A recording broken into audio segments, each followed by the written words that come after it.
بسم اللہ الرحمن الرحیم۔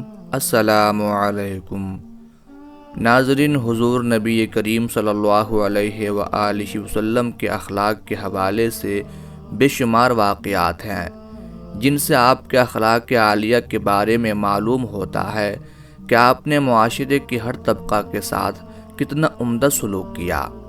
اس سے پہلے کہ میں آپ کو ایک رومی سفیر کے ساتھ ہونے والے حسن سلوک کے بارے میں بتاؤں، آپ کی توجہ اللہ کے رسول صلی اللہ علیہ وآلہ وسلم کے سفیر حضرت حارث بن عمیر ازدی رضی اللہ تعالی عنہ کی طرف دلانا چاہوں گا، جن کو غسانی گورنر شرحبیل بن عمر نے باندھ کر شہید کر دیا تھا، جس کے نتیجے میں غزوہ موطا ہوا۔ اللہ کے رسول صلی اللہ علیہ وآلہ وسلم تبوک میں 30,000 کے لشکر جرار کے ساتھ تشریف فرما ہے۔ آپ نے دحیہ کلبی رضی اللہ تعالی عنہ کو بلوایا اور ان کے ہاتھ اپنا مبارک خط رومی بادشاہ ہرقل کے نام بھجوایا۔ دحیہ کلبی نہایت خوبصورت، بلند قامت اور نہایت بہادر آدمی تھے۔ وہ عرب کے مشہور قبیلے بنو کلب سے تعلق رکھتے تھے۔ اللہ کے رسول صلی اللہ علیہ وآلہ وسلم کا یہ ایلچی جب فلسطین پہنچتا ہے تو ان دنوں ہرقل وہاں پر مقیم تھا۔ وہاں کیا ہوا، اس کے بارے میں ہم معلومات ایک تنوخی سے لیتے ہیں اور وہی ہمیں یہ واقعہ سناتے ہیں۔ ناظرین، ایک بات ذہن میں رہے کہ کسی عرب کا رومی بادشاہ کو خط لکھنا ایک غیر معمولی واقعہ تھا۔ تنوخی اپنی عمر کے آخری حصے میں شام کے شہر حمص میں مقیم تھے۔ یہ نہایت بوڑھے ہو چکے تھے۔ ان کے پاس ان کے پڑوسی سعید بن ابی راشد جاتے ہیں اور کہتے ہیں، اللہ کے رسول صلی اللہ علیہ وآلہ وسلم نے جو خط ہرقل کو لکھا تھا اور اس کے جواب میں ہرقل نے جو خط اللہ کے رسول صلی اللہ علیہ وآلہ وسلم کے نام لکھا تھا، کیا آپ ہمیں ان خطوط کی کہانی سنانا پسند کریں گے؟ تنوخی کہنے لگے، ہاں کیوں نہیں۔ چنانچہ انہوں نے جو کہانی سنائی وہ ناظرین کی خدمت میں پیش ہے۔ ہرقل کو جب اللہ کے رسول کا خط ملا تو اس نے پادریوں اور دیگر ذمہ داران حکومت کو بلوایا، محل کے دروازوں کو بند کر لیا اور درباریوں اور پادریوں سے کہنے لگا، ہمیں اس نبی کی طرف سے ایک خط ملا ہے جس میں انہوں نے 3 چیزوں کی دعوت دی ہے۔ نمبر 1، تم سب لوگ اسلام قبول کر کے اللہ کے دین میں داخل ہو جاؤ۔ نمبر 2، یا پھر ہمیں اپنی زمین سے خراج یعنی جزیہ ادا کرو۔ نمبر 3، اگر تمہیں دونوں شرائط منظور نہیں تو پھر لڑائی کے لیے تیار ہو جاؤ۔ دربار کے لوگوں نے ہرقل کی گفتگو سنی تو غصے سے پھنکارنے لگے، کہنے لگے، یہ ہمیں کہتے ہیں کہ ہم عیسائیت کو چھوڑ دیں اور حجاز سے آئے ہوئے اس اعرابی کے غلام بن جائیں۔ ان لوگوں کا رد عمل بڑا شدید تھا، وہ اس خط سے سخت ناراض ہوئے۔ ادھر ہرقل نے محسوس کیا کہ اگر اس نے ان لوگوں کو کمزوری دکھائی تو یہ لوگ محل سے نکل کر اس کے خلاف ہنگامہ برپا کر دیں گے، یہ رومی رعیت کو میرے خلاف بھی کر سکتے ہیں۔ ہرقل نے حکمت سے کام لیا اور ان سے کہنے لگا، میں نے تو تمہیں آزمانے کے لیے ایسی باتیں کہی تھیں کہ تمہیں عیسائیت اور اپنے وطن سے کتنی محبت ہے۔ مجھے خوشی ہوئی کہ تم لوگ امتحان میں کامیاب نکلے ہو۔ ہرقل نے ایک عرب عیسائی کو بلایا اور اسے کہا، میرے پاس کسی ایسے شخص کو تلاش کر کے لاؤ جسے عربی زبان پر عبور ہو اور اس کا حافظہ بڑی قوی ہو، میں اس کے ہاتھ اس خط کا جواب بھجوانا چاہتا ہوں۔ یہ عرب عیسائی تلاش کرتے کرتے مجھ تک پہنچ گیا اور مجھے ہرقل کے سامنے پیش کر دیا۔ ہرقل نے مجھے ایک خط دیا اور کہا، اس خط کو اس شخص یعنی محمد صلی اللہ علیہ وآلہ وسلم تک پہنچا دو۔ ہرقل نے مجھے ہدایات دیتے ہوئے کہا، تم پوری توجہ سے ان کی ہر بات کو سنو اور دیکھو گے تم سے ان کی کوئی بات چھپنے نہ پائے۔ ان کی ہر بات یاد کر لینا، پھر جو تم نے سنا اور دیکھا ہوگا مجھے بتانا۔ ہرقل نے مجھ سے کہا، ہاں سنو، تم 3 چیزوں کو بطور خاص نوٹ کرو گے۔ تم دیکھتے رہنا کہ جب میرا یہ خط ان کو ملتا ہے تو انہیں میرے نام لکھے ہوئے خط میں سے کوئی چیز یاد بھی ہے۔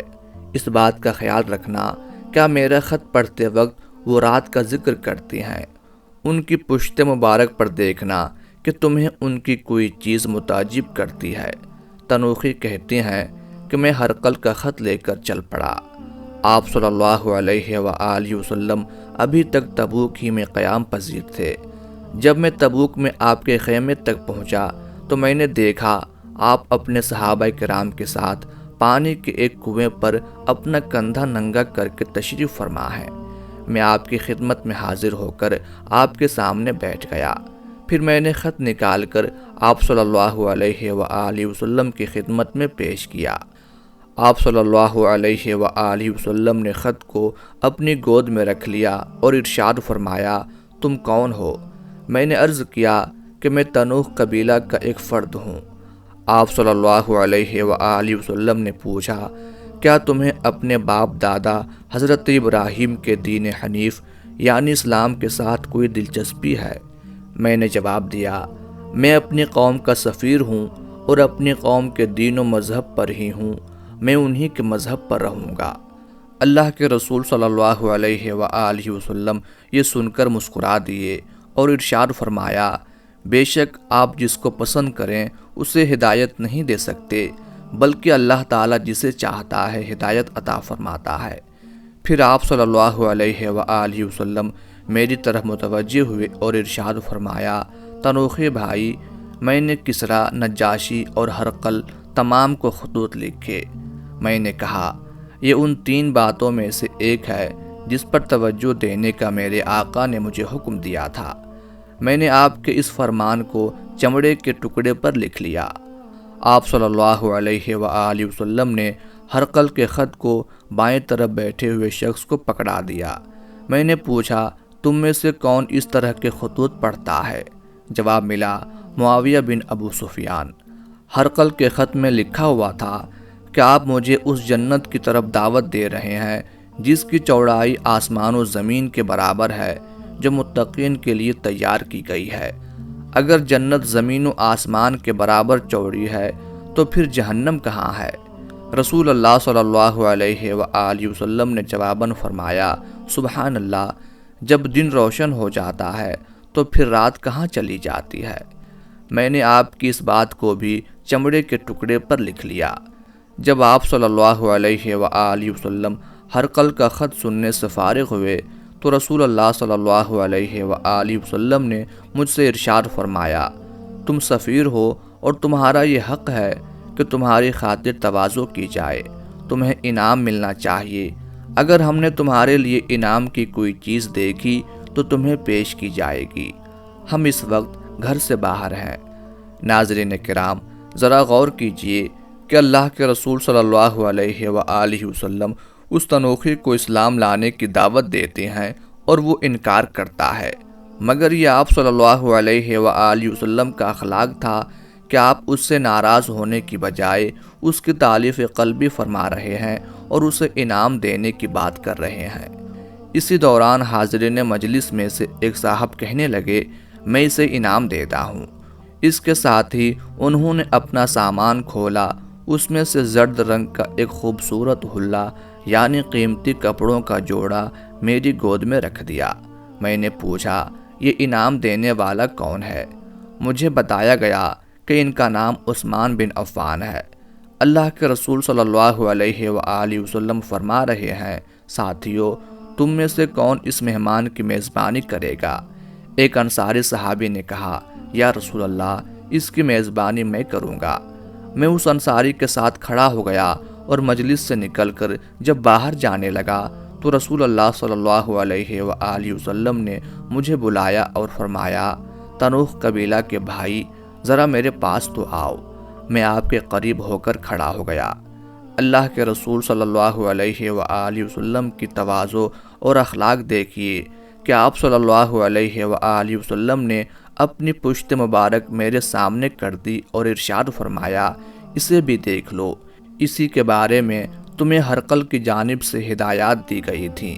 میں نے آپ کی پشت مبارک کو دیکھا تو آپ کی پشت پر ختم نبوت موجود تھی۔